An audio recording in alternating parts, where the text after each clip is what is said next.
اعوذ باللہ من الشیطان الرجیم بسم اللہ الرحمن الرحیم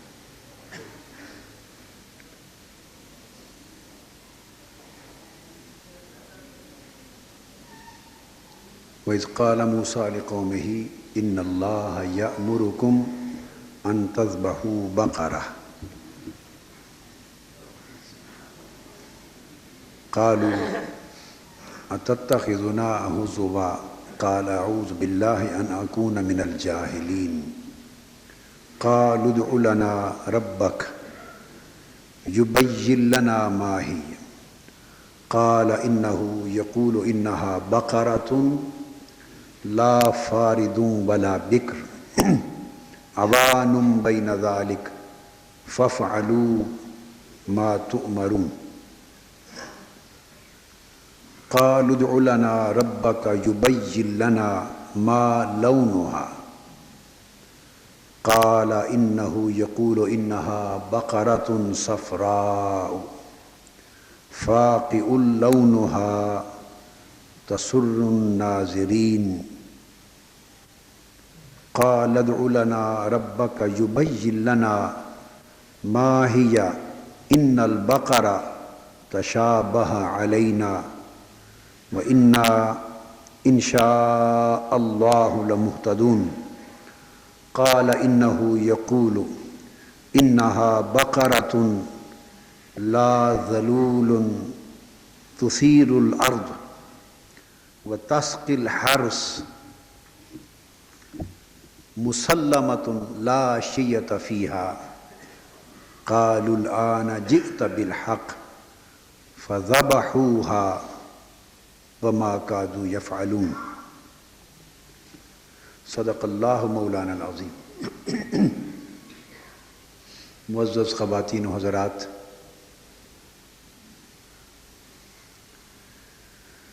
بحمد اللہ تعالی پچھلے جمعۃ المبارک پر بنی اسرائیل کے گائے ذبح کرنے کے واقعہ کے حوالے سے جو مضمون بیان کیا تھا وہ اس سورہ بقرہ کی آیت نمبر 68 تک تھا، جو ہم نے مکمل کر لیا۔ اور یہ جو سورت ہے دوسری سورت سورہ بقرہ، اس کی ظاہر میں اہل علم میں اور ائمہ تفسیر نے جو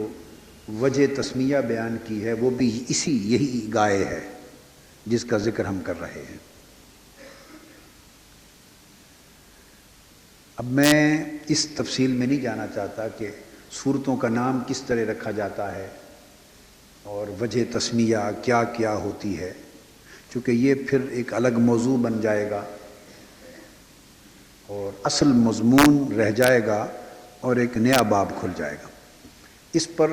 میرے جو پرانے دروس قرآن ہیں، اگر ان کو آپ سنیں تو آپ کو تفصیلی بیان اس پر مل جائے گا۔ اور کراچی کا جو درس قرآن ہے، غالباً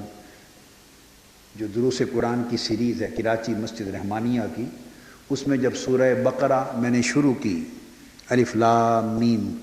ذالک الکتاب پر، تو اس وقت اگر وہ آپ کیسٹ سنیں تو آپ کو یہ تفصیل مل جائے گی۔ کئی اور مقامات پر بھی اس مضمون پر بیان کیا ہوگا، اور ساتھ حروف مقطعات پر بھی ہے الف لام میم پر، تو وہ آپ اگر پرانے درس سنیں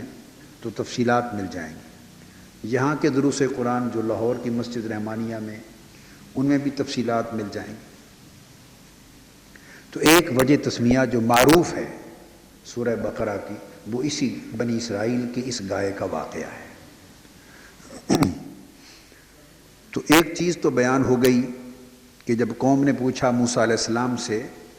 کہ اللہ رب العزت سے پوچھ کر ہمیں وضاحت فرما دیں کہ وہ گائے کون سی ہو، کیسی ہو، تو آپ نے فرمایا نہ بوڑھی ہو اور نہ بالکل کم عمر۔ اس پر تفصیلی بیان ہو گیا تھا، بلکہ درمیانی عمر کی راس گائے ہو، اور فرمایا کہ اب اللہ کے حکم کی تعمیل کرو۔ اب اگلا حصہ بیان شروع، اگلا حصہ شروع کر رہے ہیں۔ پھر ارشاد فرمایا گیا ہے کہ قوم نے پھر پوچھا کہ اپنے رب سے ہمارے حق میں دعا کریں۔ موسیٰ علیہ السلام سے عرض کیا اور ہمارے لیے واضح، اللہ تعالی ہمارے لیے واضح کر دے کہ اب اس کا پوچھا کہ اب اس کا رنگ کیسا، اس کا رنگ کیسا ہو۔ بنی اسرائیل تھی قوم، معراج دین ٹائپ لوگ تھے، یا پیر غالب لاہوری طرح کے مشائخ تھے، تو کثرت سوالات کی کر رہے ہیں، ایک ایک چیز پوچھ رہے ہیں۔ یہاں ایک بات اس مضمون سے براہ راست متعلق نہیں مگر ایک تعلیم اور تربیت کے لیے ہے۔ اگر وہ یہ سوالات نہ کرتے، کون سی گائے ہو، کیسی ہو، رنگ کیا ہو، عمر کیا ہو، یہ نہ پوچھتے، تو اللہ پاک نے ایک سادہ سا حکم فرمایا تھا، ان تذبحوا بقرہ، اللہ نے تمہیں حکم دیا ہے کہ گائے ذبح کرو۔ وہ کوئی سی گائے بھی ذبح کر دیتے تو کام ہو جاتا۔ یہ علم ظاہر، علم شریعت، علم احکام سے متعلق تعلیم اور تربیت کا نقطہ ہے۔ اب انہوں نے سوال کیا، اللہ پاک نے تفصیلات اور جزئیات کو نہیں بیان فرمایا، یعنی زیادہ شرائط اور زیادہ کنڈیشنز نہیں لگائیں، اور بات کو انگریزی زبان میں بولتے ہیں ایبسولیوٹ رکھا، جنرل رکھا، ان کوالیفائیڈ رکھا، جو گائے بھی ذبح کر لیں قبول ہو جائے۔ وہ جب سوال کرتا ہے کوئی شخص تو صاف ظاہر ہے پھر اس کا جواب آتا ہے، تو جب جواب ملتا ہے تو اس سے بات اتنی کوالیفائی ہو جاتی ہے، اتنی کنڈیشن لگ جاتی ہے، وہ ایک شرط بن جاتی۔ اب آپ کے پاس وہ جو ایک آپشن تھی کہ یہ بھی کر سکتے تھے ذبح، یہ بھی کر سکتے تھے، یہ بھی کر سکتے تھے، یہ بھی کر سکتے تھے، تو آپ کے سوال کے جواب میں جب ایک اسپیسیفک جواب آ جائے گا تو اس میں کوئی نہ کوئی شرط تو لگے گی، بھئی ایسی ہو اور ایسی نہ ہو، تو لہٰذا ان شرائط کے آ جانے سے آپ کی آپشن کم ہو گئی۔ یہ طلباء کے لیے بھی ہے، زندگی کے مختلف معاملات میں، مختلف علوم میں یہ اصول کار فرما ہوتا ہے۔ تو آپ کا جو چوائس ہے وہ کم ہوتا چلا گیا، تو آپ نے اپنے آپ کو مشکل میں ڈال دیا۔ تو اس پہ صبر نہیں کیا، وہ رنگ پوچھنے لگے۔ پہلے عمر کا قصہ تمام ہوا، شرط لگ گئی کہ درمیانی عمر کی جوان ہو، اب بوڑھی گائے بھی گئی اور چھوٹی عمر کی بھی گئی۔ یہ جو بچھڑے ہوتے ہیں، کٹے ہوتے ہیں، ہمارا رکھ چندرائے میں ایک زمانے میں ہماری بھینسیں اور گائیں ہوتی تھیں، میں نے رکھی ہوئی تھی، وہاں سے دودھ آتا تھا گھر کے لیے، تو ایک کٹا چھوٹی عمر کا تو وہ پیدا ہوا اور مر گیا۔ یہ میرا معراج دین صاحب جو ہیں وہ ہماری بھینسوں اور گائے کے امور کے ناظم تھے، انچارج تھے، ہاں جی معراج دین۔ یہ دوڑا ہوا آیا، اس نے کہا جی وہ کٹی اور ہی وفات پا گئے نے۔ اس نے سمجھا بھی چونکہ قادری صاحب کی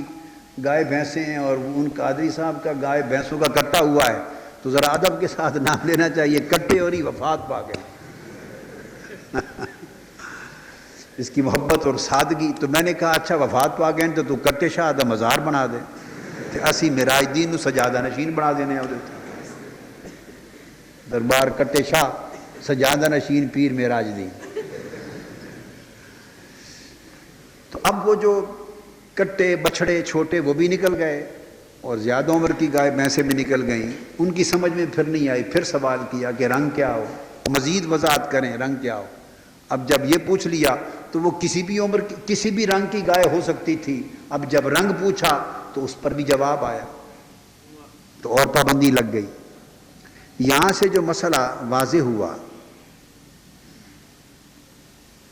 یہ علم ظاہر کی بات ہے اور علم الاحکام میں، شریعت کے احکام